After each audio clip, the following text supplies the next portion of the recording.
So I've been rereading Dune recently. The first time I read it, I was in middle school, so that was more than a decade ago. And reading it now, it's like reading an entirely different book. Like, all that I remember when I first read it was the desert planet and how amazing that seemed, the way it was described, the water conservation, uh, all the interesting, weird technology, the world without computers, all of that. And all that is still there. It's still amazing. But rereading it now as an adult, there's so much more detail in it. It's really incredible, the world building that Herbert did and the way that he set up these warring factions and their subterfuge, and it makes Game of Thrones look simple and a bit naive in the way that it displays political machinations. But anyways, as I was rereading it, I got to the part about Fade Routha, the heir to the Harkonnen barony, doing his gladiatorial fight on his birthday. And in this part of the story, Fade is going to fight against a slave gladiator. And normally, when he fights, these slaves are drugged up so that they experience sheer terror. That's just sort of the way that they make sure that Fade always wins. But this time, the slave isn't drugged up. He and the Mentat Thufir Hawat, who the Baron took from the Atreides household after killing the old Duke on Arrakis,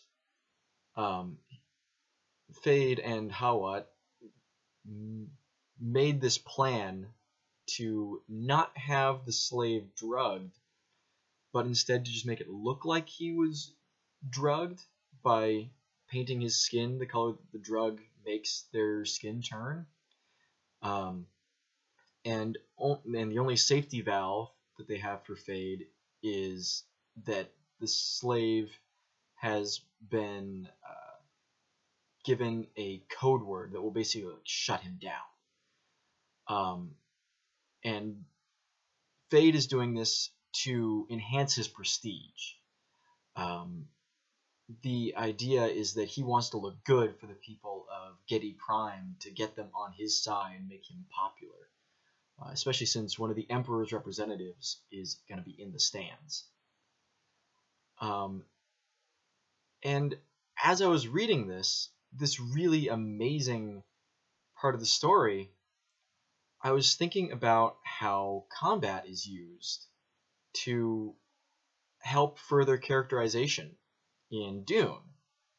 It's a really interesting thing, because while in this instant it looks like Fade is going into a really dangerous fight against a dangerous opponent, he still has that safety mechanism. All he has to do is say the word scum, and the slave will just sort of shut down mentally. It's a fascinating thing, because for as dangerous as the fight might get, Fade is still relatively safe. And I was thinking about the Atreides family on the other side. The old Duke, before Leto, was killed in a bullfight.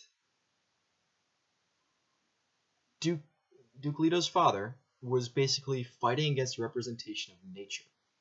Untamed, powerful nature. Killed by a bull.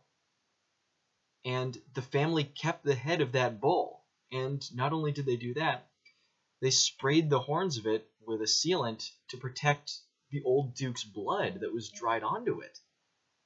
That's fascinating. Like, the Harkonnens fight against men. So it looks like they're fighting against a more dangerous foe, but their foe is always made docile. There's always an out for them. And the old Duke Atreides didn't have that.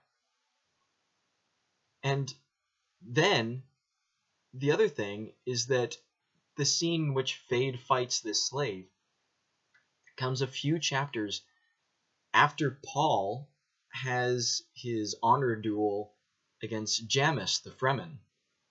And that's a duel that's completely unshielded. Paul has never killed anyone before, and it's mentioned that, for this gladiatorial fight, it's Fade's 100th kill. It's meant to be a big deal.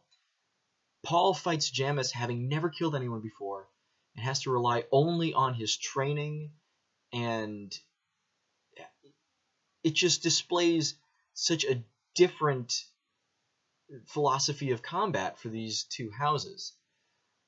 The Harkonnens revel in blood sport, but they're always afraid to actually commit to a real danger, while the Atreides constantly expose themselves to danger, whether or not it's of their own volition, but they do it with honor. That's such an important part of this story. The idea that the Atreides family is just overall a more honorable family than the Harkonnens. And also the fact that the old Duke died to a symbol of nature, and then Duke Leto dies on Arrakis, a planet that is ruled by nature. It's on the fringes of civilization. Arrakis is one of the most dangerous worlds in the Imperium. It is a desert planet in which the basis of life, water, is scarce, almost impossible to find unless you know where to look. So anyways, I just thought that was interesting. The way that they characterize these two houses by the way they fight in sort of ritualized combat or sport combat. Anyways, if you thought that my weird ramblings were interesting and you want to add something to the conversation, write it in the comments. I might make more media analysis videos at some point. I don't know. We'll see.